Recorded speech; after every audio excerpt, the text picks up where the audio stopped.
to the ABNF Podcast. I'm here with my buddy Nick. Nick, we saw a great NBA Finals. Saw Miami take it to 5. I thought it was going to go to 6. I'm not going to lie. I really thought they were going to win that last Could have been game. a sweep, too. Yeah, no, it could have been. I mean, it was that close. But congratulations to the Denver Nuggets for winning their first ever championship in their history. Yeah. Nick, I'm going to let you have the first stab at like what you thought about the finals, but I just really want to quickly say, did we not call this from our first episode? We said that Denver was going to be one of the front runners, going to be one of those teams that they were going to be hungry for a championship. Yeah. And they won the NBA championship. But my thoughts on the finals, I mean, it's just the pure dominance of Murray and Jokic in the series, the pick and rolls and stuff. And Miami had no choice in a lot of times to go zone. And obviously, game 1, that's how Miami got back in the game. Yeah. Even though they lost, but that zone, they kept everybody so up. And they made sure that Jokic wasn't getting the ball so much in the middle. And then, obviously, Mike Malone's a great coach and made some adjustments. So anytime Miami went in the zone, Jokic was just living it in the middle of the paint and finding wide open shooters and stuff. Michael Porter didn't have a good series at all. Yeah, it was rough for him. When you have that much talent on a team, but one person's not really getting it going, it doesn't really matter because Jokic was doing his thing, Murray was doing his thing, Bruce Brown was doing his thing. Eric Gordon had some really big scoring nights in a couple of these finals. Christian Braun, 15 points off the bench, one of the games. I think it was game 4? Christian 3? Braun, Was it game 3? I believe it was game 3. Yeah, Christian Braun. Game 4 was Aaron Gordon where he had 27 and he led all scorers. That was when Jokic was also in foul trouble in that game, which I was like, I really thought, I was like, Miami could tie this up if they played their cards right, but something that you mentioned, you talked about zone. So Spoelstra really stayed away from that in games 3 and 4, which was interesting because of how much he wanted to play that type of defense in the first 2 games and how it had success. Mm-hmm. And it was just very interesting why he wanted to go away from that so much. Because obviously, like when you're playing man, especially against a team like Denver who has so many pieces, and you have Nikola Jokic, who I think right now, Nick, he's the best player in basketball. Him and Giannis are definitely the top 2. Whichever person you want, whatever player you want, I can't fault you. Yeah. I just believe those 2, you can make a case for any of them. But the last 3 years, Jokic just had an unbelievable run. 2 MVPs, back to could have back. won a third, won Finals MVP, now an NBA champion. All that. Jokic is just a generational talent, and it's going to be very interesting to see how the remainder of his career goes. Mm-hmm. And where is he going to be ranked by a lot of people when it comes to being one of the all-time great centers?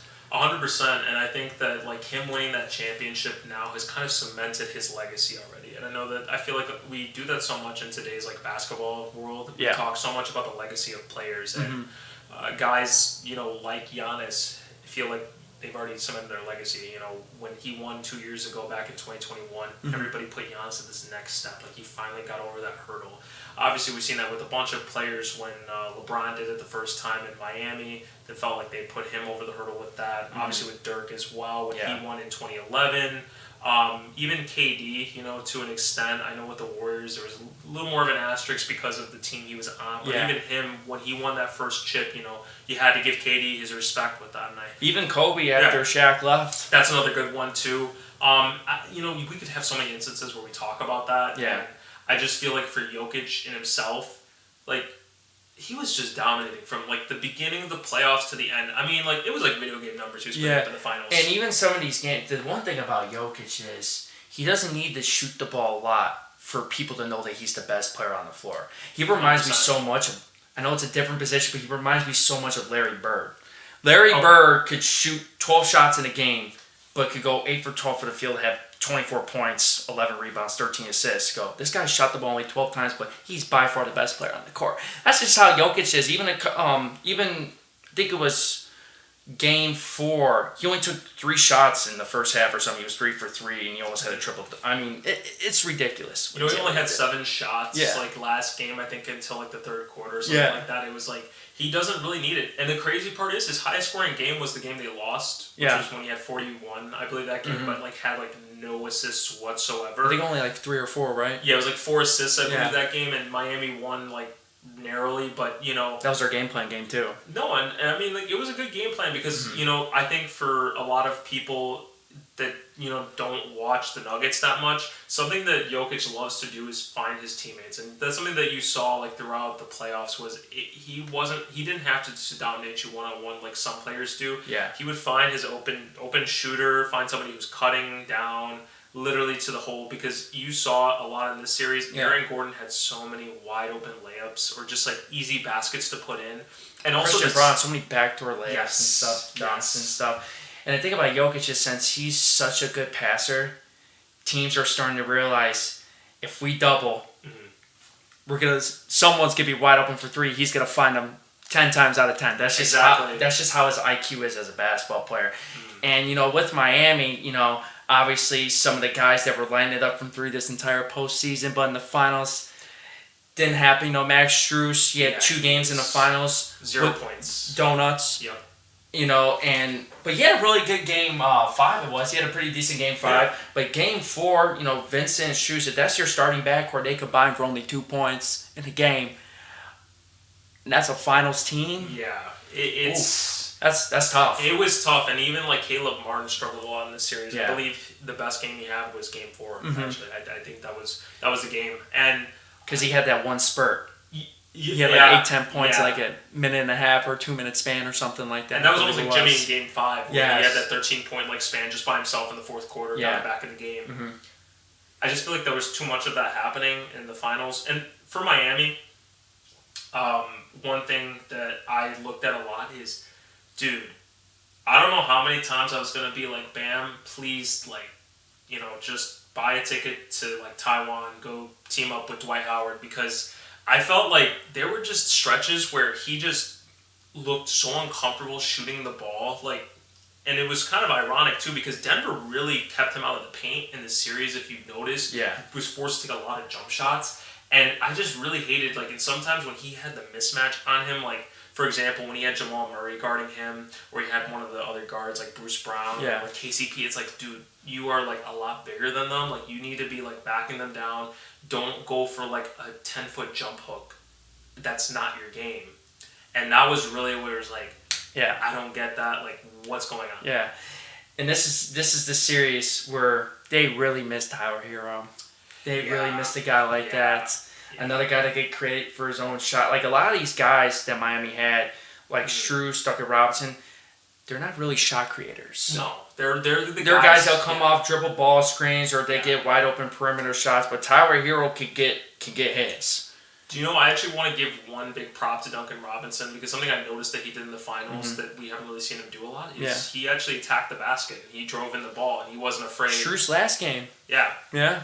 And, like, that's the thing, like you said, the off-ball screen shooters, like, that's very common in the NBA. You got a lot of guys like that. But, like you said, not having Tyler Hero there, definitely that's other scorer they needed in the finals badly. Because I'll give credit, like, it wasn't like Miami couldn't stop Denver in stretches, but because they have nobody else that can score the ball besides Jimmy and Bam for the most part, you just saw a lot of stretches where it's like, okay, you're getting these consecutive stops.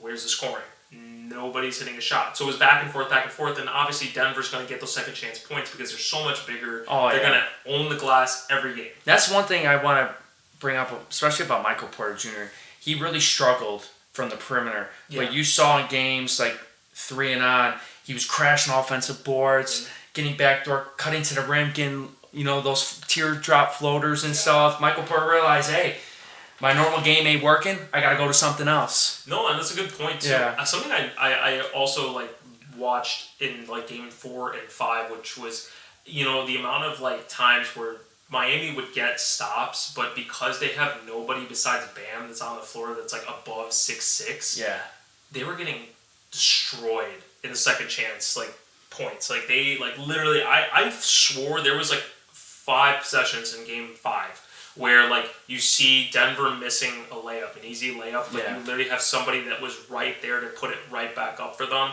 while you had, like, 2 or 3 guys on Miami that were there. Yeah, especially in the first quarter, like, teams were struggling to score. I mean, Miami scored the first 5 points of the game, and I think Denver's 4 out of their first 5 possessions were turnovers. Yeah. And then Miami missed 11 shots in a row.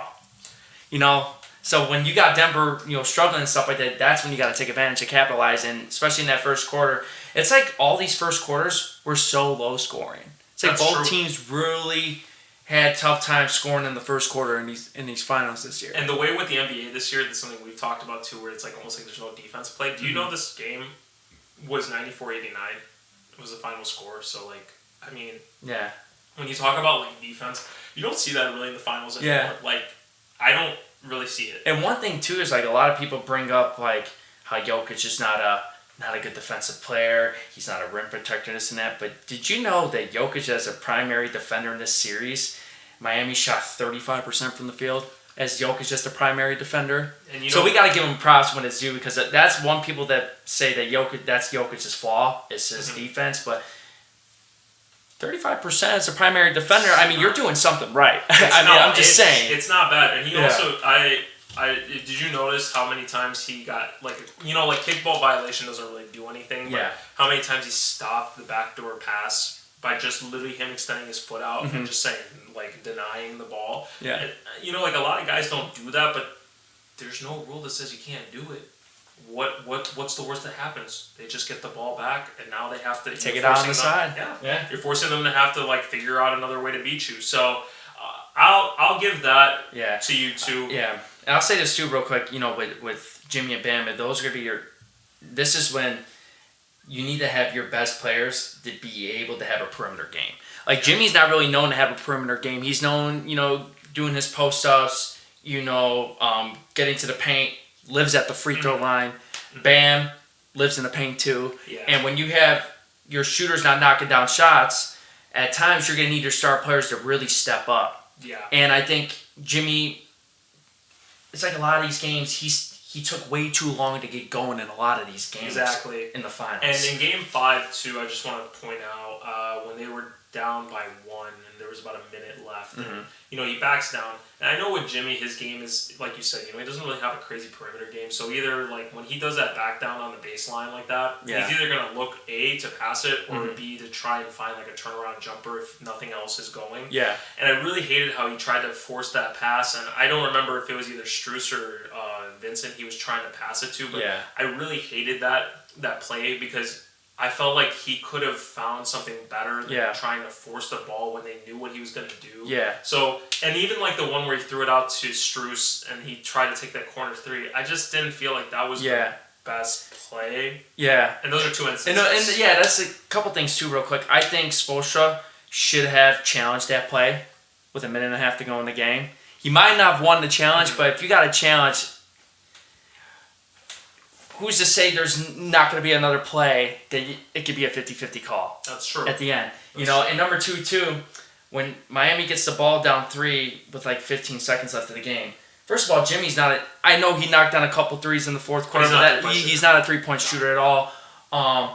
But Jimmy, attack the rim. You might even get an and one because they're not going to foul you. You're going to get an easy 2. I don't understand why he settled for that 3 that he completely bricked. And plus, if you wanted to take a 3, my opinion, you should have went to Kyle Lowry, drew up a play for Kyle Lowry. I agree. That would have been he was knocking down threes, he was. A lot in the finals. And, he was, just in the series alone, he probably was your best 3-point shooter. Max Strus wasn't really getting it going. Cale Martin wasn't really getting it going. Duncan Robinson at times wasn't getting it going. And I think Kyle Lowry, you should have drawn up a play for Kyle Lowry.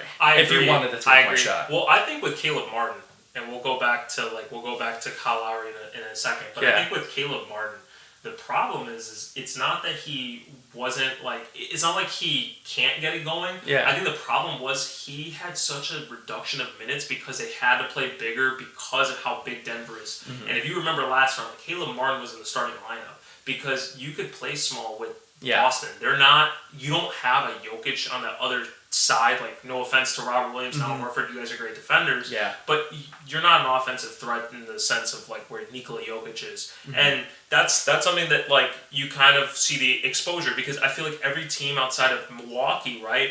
You didn't have to play necessarily that big against them, especially with the Knicks and Boston. You were able to get away with Caleb Martin. And in this series, you had to play Kevin Love. And Kevin Love did not play bad. But obviously, you would have loved to see the same production you got in the Eastern Conference Finals from Caleb Martin because I think that would have helped them in this series. Yeah, no, I Totally agree with that. But to get back to Kyle Lowry, I do agree with you on that play. You got to give it to the guy who's been in that moment before and has won. Because if you remember, in 2019, the closeout game, he was on fire that game. He felt that it was his fault they lost Game 5. He took it upon himself to literally put them up. They were up big in the beginning of Game 6. I remember that because Kyle Lowry would not miss. Yeah, I think he knocked down like 4+ threes in the first quarter or something like that. But no, I mean, if you want to get the ball to Jimmy in that situation, that's not an issue at all. Mm-hmm. But I just don't understand why you're chucking up a 3 when there's still plenty of time. If you make a layup, they're not going to foul you. No. They'll contest a little bit, but Jimmy just overpowers with his strength. He'll get a layup, and there'll still be 10 seconds to go in the game. Yep. And that's the thing. And then you never know what can happen after that. They might split at the free throw line. Mm-hmm. I don't know what Miami's timeout situation was. They maybe could have called a timeout to bring the ball up the court. I mean, you never know what could happen. I just didn't understand that shot. Yeah, I'm not going to lie, man. The last 35 seconds of that game frustrated me as a basketball fan just because it's like there was a better play that you guys could have ran. I know, like, the one steal that KCP got, like, that was, like, that's just good defense. Like, you know, there's not much you can do about that. But, like, when you're just kind of just settling to take a terrible shot, like, and we've watched this a lot this season, too. Like, teams that blew leads, you know, the other team, the way they got back in the game was, you know, like you said, taking the easy layup. You know, that's something that I think is kind of, we overvalue the 3 too much now, where it's kind of like, if I don't hit this 3 right here, the game is over. It's like, it's not really over until it says 0. Yeah. So, you got to be, like, smart about that.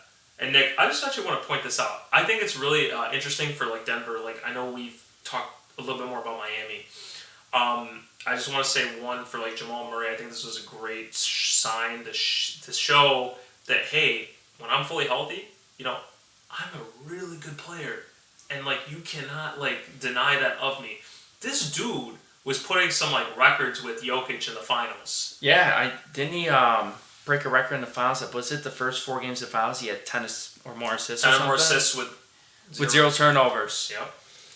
And, like, the fact is like, we haven't seen Jamal Murray healthy in a couple I want to give credit to the Denver organization, period, because there's been a lot of teams in recent history that kept making it to the playoffs,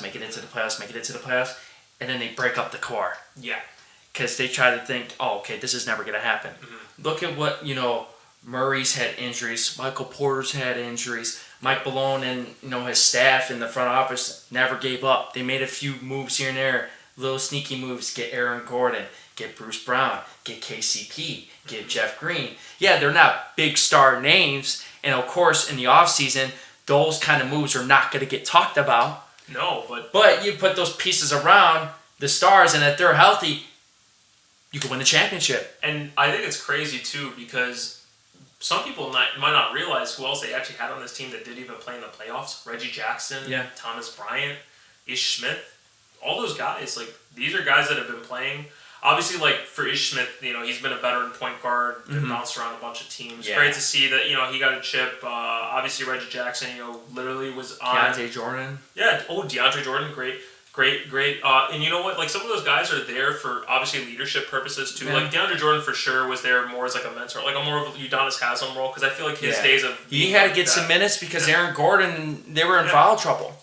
Yeah, and that's the thing, too, is that Miami did not take advantage. And this is the one thing I'll say is they did not take advantage of Jokic being in foul trouble in Game 4. If they had executed down the stretch and not have made some poor choices in, like, their shot selection, who's to say it couldn't have been 2-2? Because Jokic not being on the floor was definitely I thought it was going to hurt Denver. And the fact that it only was a 1-point differential with Jokic out for, it was like 7 minutes. Yeah. Of game time. So I just gotta say, like, shout out to Aaron Gordon, man. That dude looked like he was having a hell of a time after the finals, partying it up. You know, he was a lottery pick. Was on Orlando for a while, struggling team. You know, made the playoffs. Maybe once or twice. I believe it was twice because they made it in the bubble too. Yeah. He also got robbed from the dunk contest, so it's really good to see him. I think he got robbed twice. Yeah, no. He definitely the second one for sure was the rob, because even Dwayne Wade admitted that. Like, The first one I would even agree with Zach LaVine, like that second time. Like, I just but Aaron Gordon had the best dunk. I know, I agree. That dunk, oh, you know what? I'm not going to, No, I know exactly which dunk you're talking nasty. about. Oh he should have won that. And we're not going to go sit here and deny I wouldn't say, I'll backtrack real quick. I wouldn't say it was a robbery. I mean, Zach LaVine put on a show. No, he did. But the second one, I just felt like, was it Derrick Jones Jr.? Derrick Jones Jr. I just felt like, don't get me wrong, some of the stuff that he can do is insane. But I just feel like when you keep going between the legs in every dunk, it's the you got to show something more. I just think Eric Gordon was just more creative. That's just my personal opinion. Yeah, I mean, the dude, I still think one of the more impressive ones he's ever done was the one where he took it from the mascot that was on, like, literally the Segway. Oh, man. And, like, how he timed that perfectly for a 360 is, like, insane. It's insane. I don't know how you just do that, but, like, that's the thing, too. And, I mean, that's a totally different conversation for another day. Let's to not get too off track. Yeah. But yeah, I would just say, like, it's very interesting, like you said, with Denver's front office, to see everything they've done, keep the core together, which it reminds you a lot of, like, San Antonio. Fundamental team, keeps their core together, adds marginal pieces that people don't talk about. Stinky moves, man. Yeah. Nobody talks about. We talked about that when we started this podcast. You know, we said that Denver had a really good shot of making it to the finals and even winning because of how deep they were, the additions they had made in the offseason. And, you know, Bruce Brown had a great NBA Finals too. Game 4 and Game 5. I think he's the only free agent that they have. Yes. Like in the rotation wise. Yeah, because KCP, I believe they got on a 2-year deal, so he'll still be there. Yeah. Obviously, like, your main guys are still under contract. So, and if I look at, like, really free agents too, like, I don't see anybody else on this free agent list that I'm looking at right now from Denver. But, Nick, I definitely think that this year has been very memorable. Oh, yeah. You know, this is the first year of the podcast, too, so we got to talk about a full NBA season, everything, the highs, the lows. I gotta say it was a movie. It was pretty funny, too. Like, you look at all the comedy stuff that people are just coming out with on Twitter, it's insane. Now they're showing that picture of Jokic. Oh, my God. The one when he was, like, 12. Yes. And they're like, this. And the caption was like, this man's now a champion. Yeah. Like, it's crazy. Yeah. Going from being the Taco Bell commercial 47th or 46th or 47th overall pick in 2014 to being the finals MVP in 2023 defending champion of the NBA. You know, that's an amazing story that, you know, one day... They could definitely have the opportunity to run it back because this team's not going to go anywhere, and a lot of these players are under contract. Denver's going to be good for some years to come. I like Mike Malone's attitude. You know, hey... We want more. You know, this is great, but we're not satisfied. Yeah. You know, we want to become a dynasty. Like, we're the champion, but we want to be the dynasty now. Yeah. They have the chance to. I think that the West right now, the way it is, I mean... It's crazy to me, but honestly, like, unless, like, the Suns get, like, so much size or something to combat that, I don't really see another team that's going to challenge them the way that, you know, like, I don't even really know who could have challenged them this year. I just feel like they were just destined to be the champ. So, Nick, to move forward from the NBA Finals, you know, how are you feeling about free agency? Because I feel like this is going to be wild. I feel like halfway through that series, we were already talking about, like, Dame Lillard. We're now talking about Bradley Beal. That news came out today. Bradley Beal. Yeah. You know, and even Zion, man. Zion might be on the move, too, because of... Well, I don't think it's because of that stuff that's going on, like, behind... I just think a lot of teams, I've watched some highlights. Henderson's special. That point guard is special, and teams are coming to realize that... the Hornets got number 2 pick, and they got LaMelo. So they're trying to figure out if they could take Henderson to see if he could play off-bar, LaMelo could play off-bar or something, but it looks like they're going to go with the kid from Alabama, Miller. Brandon Miller. Yeah, they're going to go with Miller, so that means that Henderson's going to fall to 3, and there are a bunch of teams, I guarantee, that have been calling for that pick. Definitely. Because he looks like a generational talent. And the thing is, too, is, like, you know, Portland can do whatever they want with that draft pick because they want to build around Dame. Of course, you know, that's their MO. That's what they want.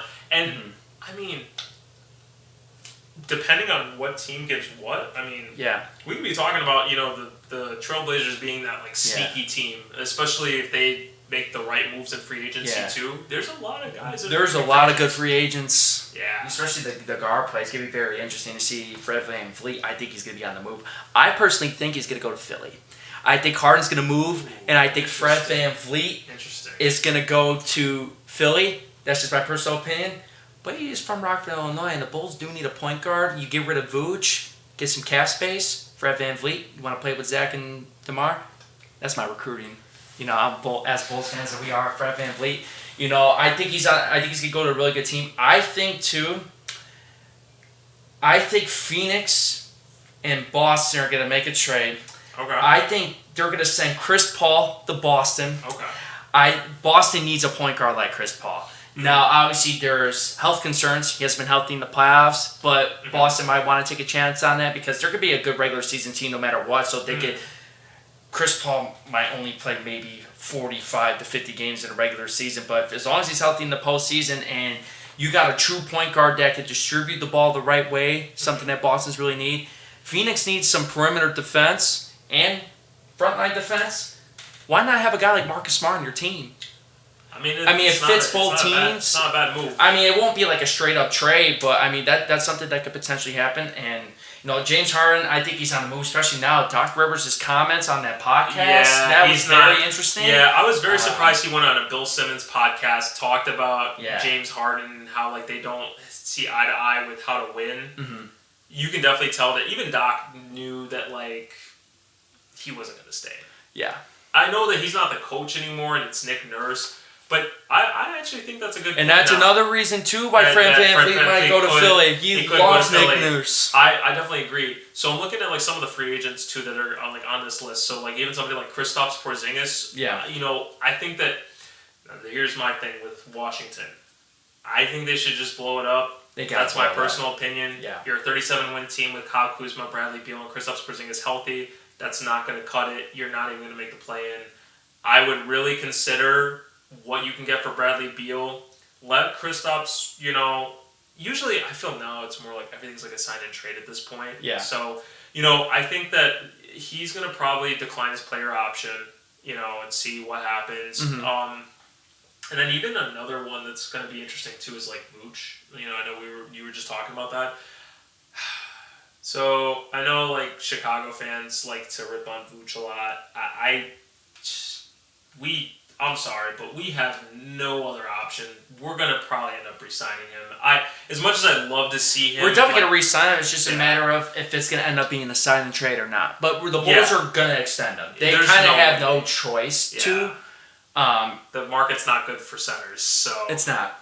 That's one of the hardest parts, too, is you're just not going to really be able to get the value because of what you gave up already. It's you're going to basically let him walk for nothing. There's no way. Yeah. Now, in a sign and trade, it would be very interesting who they would be bringing back in that sign and trade. Yeah. Because I'd like to see what happens with that. Another guy that, that I think that we've definitely been talking about a lot is Draymond Green. Does he stay? Because I think he's going to decline his player option. Yep. I think that he could definitely be on the move. Bob Myers is out as the GM. I kind of feel like the Warriors that we knew for the last 7 to 8 years, I just think that it's kind of almost like the curtain's about to close on this chapter of the Warriors. And I just hate too how every single player, even the Kyrie, Draymond, and Fred VanVleet, all these experts are he could potentially go to LA, he could potentially go to Lakers. Why is it that every free agent that they talk about on TV go, the Lakers are definitely going to be one of those teams. It's just do you understand if Fred VanVleet wanted to go to the Lakers, how much of that team that the Lakers are going to have to cut just to bring that guy in? With the new CBA and everything. Yeah. And basically, the only thing they can do is, a sign and trade with D'Lo, but it's why would the Raptors want D'Lo? I don't think that one's as crazy, but, okay, Kyrie, there's no... let me just be honest. I don't even think it would be a good idea to even get Kyrie to the Lakers because you don't know what's going to happen, especially being in the LA media and that market. And I don't know what's been going on. I'll say this too real quick. I think a lot of people, I don't think Kyrie will want to be LeBron's teammate unless if LeBron decided to go to Dallas. Yeah. Because look what happened. Kyrie left Cleveland first because he realized LeBron was gonna go. Yeah, and now LeBron was always saying like wherever Team Bronny gets drafted by he looks like he's the real deal. It's gonna be a one and done. So LeBron probably after this year, upcoming year, he's not going to be with the Lakers anymore. So why would Kyrie want to rejoin LeBron when he knows that LeBron is planning on going wherever his son goes? That's true. That's a good point. Yeah. I think too, like if he went to Dallas, I mean, hey, look, I think that's a great big three, but you're going to have nobody because you want to try and trade for LeBron. You think the Lakers are just going to give him for a bag of chips? Yeah. Nah, there's no way. I think the Lakers, the smartest thing they can do is re-sign their guys, re-sign Austin Reeves, re-sign Rui Hachimura, re-sign or pick up Malik Beasley's player option. Yeah. And see if you can find a sign and trade for D'Lo. See if you can bring somebody else back. One team is very interesting this offseason. Houston's got cap space. They got great young talent, and they're going to be overpaying a lot for players. Don't be surprised. There's going to be a few players who be, he signed for that much to go to Houston. I'm telling you, Houston's going to be one of those teams. They are going to be guns blazing in the offseason. If the Lakers make a bad decision, I definitely think it would be not matching Austin Reeves. But I would say only to a certain amount. Now, if the Rockets are willing to give him even more than $100 million, jeez, yeah. I'm not going to, and that's not out of the realm of possibilities, but I think it depends on what Harden does. Because I think they won't be able to do that if Harden does come in. But I know that there's been a lot of guys tied. Now, what do you think, Nick? I actually could really see, this is my, sneaky one, but I could see Jaylen Brown get traded. I know this sounds crazy, but, there's no way that Boston is not thinking about, all right, we've continuously kept doing this, and it's gone nowhere, and we have one finals appearance to show for this. Jaylen Brown's not happy either. Yeah, but they have made it to the conference finals so many times. I agree. I just think that the problem was when he was in the Kevin Durant trade. Yeah. I think that's what really tipped him over the edge, and he knows his value. So absolutely, and at the end of the day, if it was like me, anybody would be ticked off. But at the end of the day, it's your job. It's a business. Exactly. At the end of the day, that it's the front office's job, whether people like it or not. Mm-hmm. To make moves that they believe is going to be best for the franchise, either putting all their chips in the middle, or they believe, there's no way we're going to be able to compete. We're going to just rebuild and see what we could do in the next 3 to 5 years and see what happens with that. I'm excited about the NBA draft too. Obviously, it looks like the 3 players are going to get picked in the top 3 as expected. We just don't know who's going to get picked 2, whether it's Miller or Henderson. But after that, it's going to be. I feel like we're going to see a lot of trades at the draft. There's going to be some teams moving down. There's going to be... it's going to be very interesting. I just think this offseason as a whole is going to be very, very interesting. And the Spurs, too, when they get Wemby and stuff, I don't know what their cap space situation is, but I think San Antonio is going to want to make some moves, too. They should. I mean, shoot. They got some good young talent, too, on that team. They have some solid, young guys, and to pair them with Victor Wembanyama. Yeah. And also you have Trey Jones, you have Keldon Johnson, you have Devin Vassell. I mean... I know that Pop is old, but damn, he literally just keeps getting these really good centers. And I mean, if Wembanyama ends up being what we think he could be, I mean, there's no telling what could happen with another San Antonio run. I mean, who knows? And the other thing too is I think that the trade that I would probably expect to see more would probably be for a team to go up to 2 with the Pelicans have been talking about that. They've been saying they really want Scoot Henderson. I would keep Brandon Ingram now. I trade Brandon Ingram. I know Zion's been the name of conversation to trade. I could see it. I'm not gonna lie. And it's because of his health. It's not because they don't believe he can't be that guy. But would you rather take somebody who you know is going to be healthy, or are you going to rather take somebody who might play 60 games, might play 30 games? You don't know. Yeah, I mean, even if they decide to trade Zion, who knows that player would be healthy too. Yeah. I mean, look at Chet Holmgren didn't play his first season. That is true. Anything can happen. That is very true. But Zion, I mean, he's a generational talent, but just like you said, he has not been on the floor. I think. How many years been in the league now? 4 years? So this will be year number. Yeah. I think this will be year number. I think 4. he missed over 200 some games. I don't know the exact number, but I think it was over 200 some games already in his career too. Yeah. It's crazy because they were 18-8. They were number 1 seed, and then they were 23-13. They were 1 game back from Denver, and that's when Zion got hurt. And we were talking about the Pelicans a lot. We were talking about how good they were. Yeah. Zion was going to be an all-star starter. Yeah, and that's the thing too with the Pelicans is like they really do have a nice roster. Yeah. They just have to be healthy. Yeah, because I know that BI missed some time too, and that's another guy that like. Yeah, McCollum. I feel like that team, like, they have depth, and they can be dangerous. I just don't know if we'll ever see them fully healthy. So that's going to be my one thing for the Pelicans is, like, what do they do? If they do trade, are we going to be talking about how, like, you gave up too quickly on Zion if they traded Zion? But could you imagine they traded BI and, like, how upset all the fans would be? Yeah, you can't trade BI. I know he wasn't healthy this year too, but he was averaging 25, 5 and 5 this year. He had an incredible year. He's getting better and better each year. Yep. Lakers should have kept him, but I mean, I agree with that. But like at the end of the day, they still have a ring. I know that it's a bubble ring, but at the end of the day, you like no matter how much we want to say it. They technically win the trade because they won. But I will say is that I think like out of everything they got the best player back. That's what I will say. Yeah. Like, they definitely did get the best player back. BI has been amazing since he came to New Orleans, and I think he'll keep. Yeah, I think look out for the Bulls during the draft. They're the only team in the NBA with no draft picks. Yeah. I'm telling you right now, they are going to make a trade at the draft, and if they go all in for this number 3 pick because they want Henderson.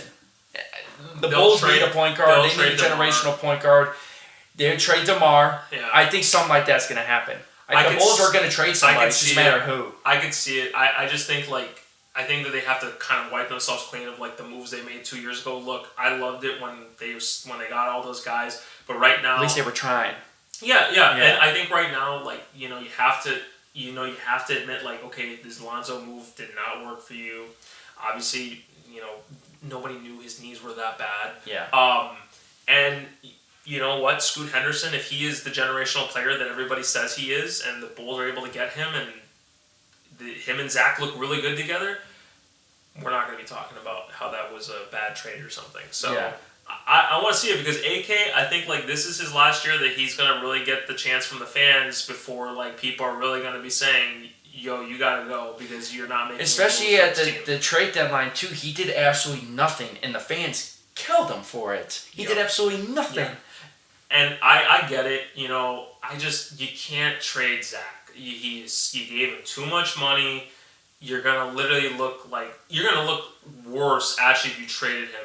And I'm gonna say this right now. People were upset that they didn't even take that package that the Knicks were gonna offer. Yeah. But I'm not doing that trade unless you're gonna give me RJ Barrett also in return for all that. Because at the end of the day, it's like Quentin Grimes is your best player in return is not Zach LaVine. Like, I don't care how you want to say it. They were going to give you 2 guys they were trying to salary dump and a rotational piece in Obi Toppin. Obi Toppin, he's a high 3 firsts, right? Is that what? Or 2 I believe firsts? Yeah, it was like 2 firsts. But, like, it's like, well, those firsts aren't going to matter if the Knicks are good.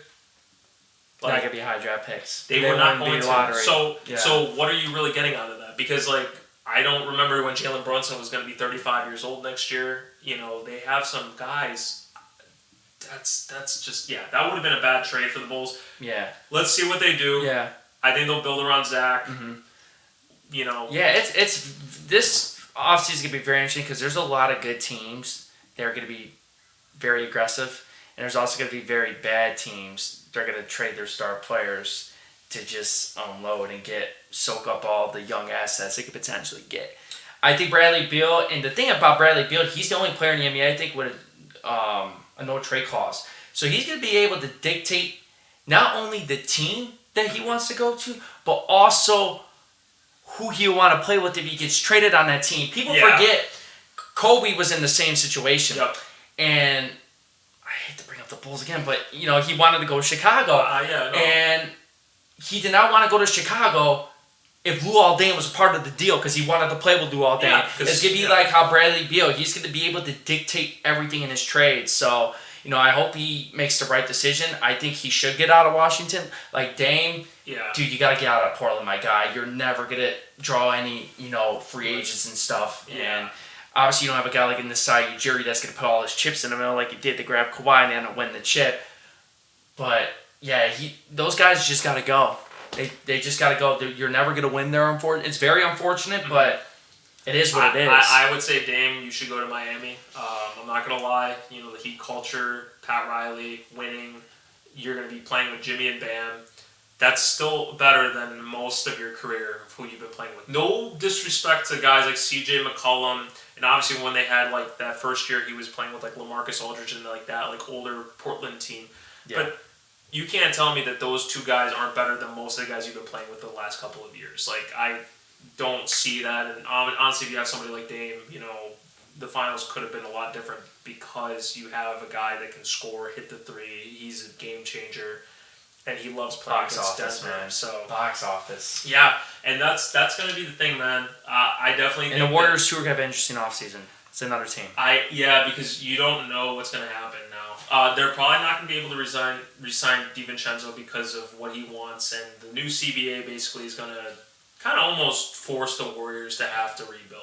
Like, it's kind of sad to say that, but like the whole collective bargaining agreement is like designed to not let the Warriors happen again. That's basically what it is. Yeah. And I believe they said that like right now they'd have to cut like half their team based off of dude, do you know like their luxury tax, like they pay like $218 million in luxury tax? It is like insane. Yeah. I don't know how hey, shout out to you. Shout out to the ownership because you guys have 4 rings. They sell it every game too, man. Yeah, you're making your money back, but that's a lot of money. The Bucks have some decisions to be made as well. I don't personally. If I was the Bucks organization, if there's a team out there that's going to overpay for Chris Middleton, let them. You know who will be? My personal opinion. Houston will overpay him because they want somebody. And he's going to decline his player option. So we know. I would do everything I can to keep Brook Lopez, though. I think you let Chris Middleton walk. Yeah, I don't feel like Chris Middleton's the same player he was 2 years ago. The injury definitely that he suffered in the playoffs last year has really changed who he is. And, hey, man, you know what? You got your ring. You'll always be considered a Buck. But I think at this point, Milwaukee needs to look at Giannis's future and try and get some pieces around him. Hey, look. I'd love to see Dame win, so if you want to go to Milwaukee, that'd be great because Milwaukee's only an hour and a half away. So, Milwaukee, make it happen because I'd love to go see some more Dame Lillard because I've never actually seen him play in person. So, yeah, love to see that. One more question, Nick, before we wrap up today. Mm-hmm. What do you think about Russell Westbrook? Because he's a free agent. So, do you think he just stays with the Clippers? Do you think that's the best idea for him? Yeah, I think so. I mean, he was really good with the Clippers. Especially the playoffs. I know they lost in the first round and stuff. They lost in 5 games, but Russell Westbrook it just seemed like home for him. And Tyronn Lue really got the best out of Tyronn Lue. But now, Paul George and Kawhi, are they going to really run this back again? These guys are getting hurt all the time. They kind of have no choice. Yeah. No, but if they stay healthy, man, they really have a deep roster, man. They do. No, it's crazy. Even with the additions, we were talking about it a couple episodes ago, but when they made those mid-season, I know it's mid-season, but it's like 3/4 of the season. Yeah. When they made those trade deadline moves, the fact that you brought in a guy like Bones Highland, Mason Plumlee, Eric Gordon, you brought all those guys in, and it's like, damn, that team could have won. Obviously, injuries always unfortunately play a factor in every year with the playoffs. But I don't want to hear an asterisk this year with anything because, I think that the true team that was going to win from the start. Yeah, I just don't want to hear, they played 2 8 seeds and a 7 seed. Here's the thing. It's not their fault that those teams that were supposed to be winning weren't winning. That's not Denver's fault at all. And let's be honest, that Lakers team would have been a top 4 seed if they had been healthy the full year. I think that they could have definitely been 4 or 5. Minnesota should have been the 5 or 6. They didn't have Cat for most of the year. Miami should not have been the 8th seed, and we all know that. They should have at least been the 6th seed, and the only reason they were not was because Brooklyn was winning a lot with KD and Kyrie before they got traded. Yeah. So there's a lot of those situations where it's kind of you really didn't truly play 8 and 7 seeds. You played teams that, unfortunately, with their roster construction at the time, they lost a lot. Yeah.